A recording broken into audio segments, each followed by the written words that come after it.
ప్రేమ స్వరూపి అయిన దేవునికి స్తోత్రములు. ఆయన అపారమైన ప్రేమతో ప్రేమింపబడుతున్న మీకు వందనములు.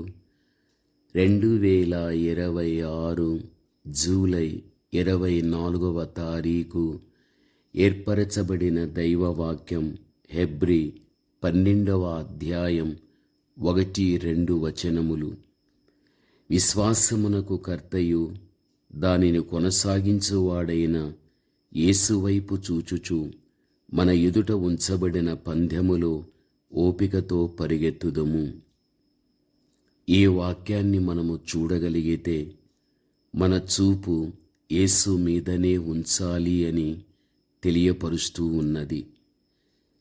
యేసు విశ్వాసానికి కర్త, దాన్ని కొనసాగించువాడు. ఆయన వైపే మన నేత్రాలు ఉండాలి.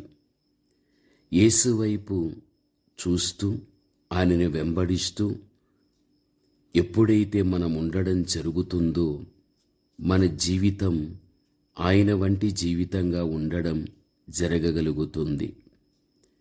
యేసు ప్రభుని చూడక మనం ఇంకా ఏవేవో మనము చూడడము ద్వారా మన యొక్క జీవితం అనేది పాడైపోవడం అన్నది జరగగలుగుతుంది.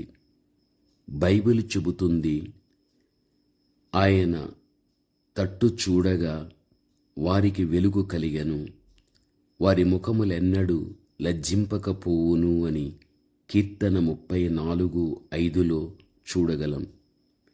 యేసుని చూస్తూ నడిచేవారు జీవితములో ఎన్నడూ కూడా సిగ్గుపరచబడరు. వారికి తలవంపులు రావు, వారికి పతనమనేదే ఉండదు. వారు చక్కగా దేవునిలో సాగిపోవడం అనేది జరగగలుగుతుంది. ప్రభువునందు ప్రియమైన వారలారా, జీవితంలో మనకు ఒక గురి ఉండాలి. ఆ గురి యేసే.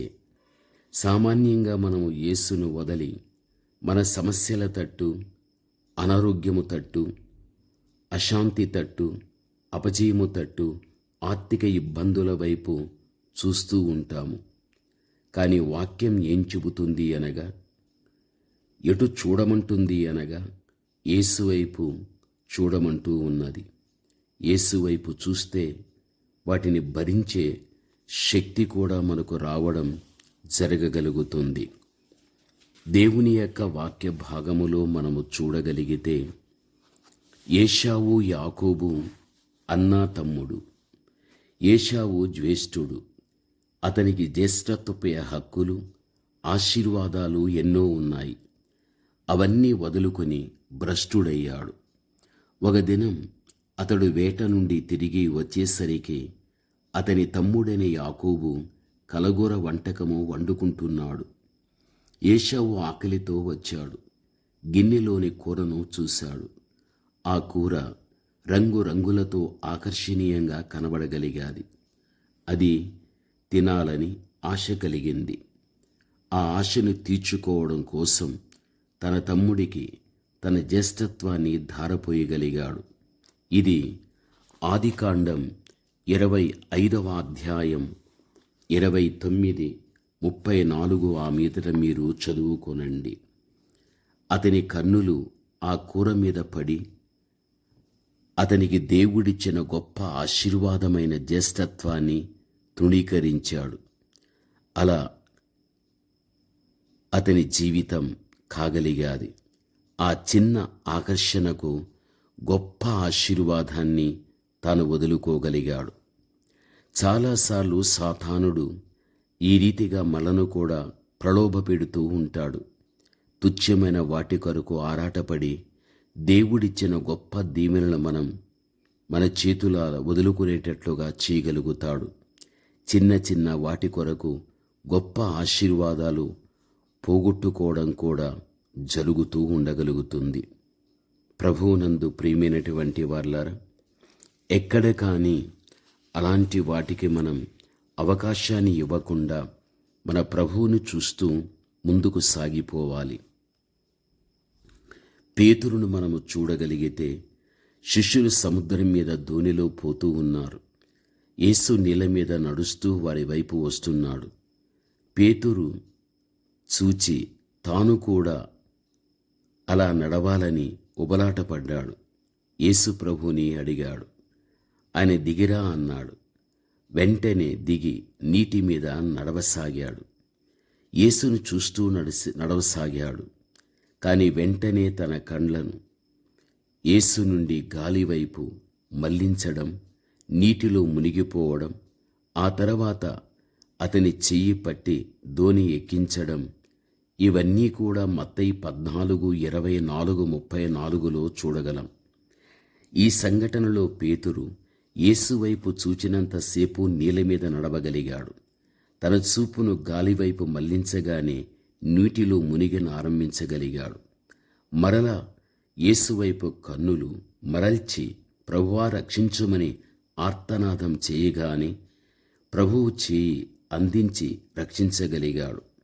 మనకు సమస్యలు వస్తూ ఉంటాయి. అప్పుడు సమస్యల వైపే చూస్తూ చింతిస్తూ భయపడుతూ ఉండిపోతాం.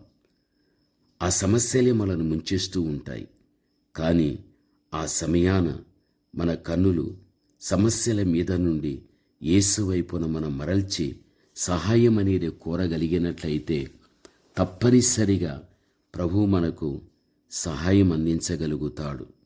ఇది సత్యమైనటువంటి విషయమిది. ప్రభువునందు ప్రియమైనటువంటి వాళ్ళారా, పరిశుద్ధ గ్రంథంలో మనము చూడగలిగినట్లయితే అనేక మంది వ్యక్తులు దేవుని మీద ఉన్న దృష్టిని పోగొట్టుకుని ఎంతోమంది వారు చూడకూడనటువంటి వాటి మీద దృష్టి పెట్టుకుని ఎంతో పతనమైపోయారు. లోతు భార్యను చూడగలిగితే, తర్వాత యూదా ఇస్కరియోతు యొక్క పరిస్థితిని చూడగలిగితే, తర్వాత ఆకాను యొక్క పరిస్థితిని చూడగలిగితే, అననీయ సప్పీరాల పరిస్థితిని చూడగలిగినట్లయితే వారి దృష్టి దేవుని మీద నుండి తప్పింపబడి వేటి మీద వారు దృష్టిని పెట్టుకొని ఆ విధముగా పాడైపోయారో ఇదంతా మనకు తెలిసిన విషయమే.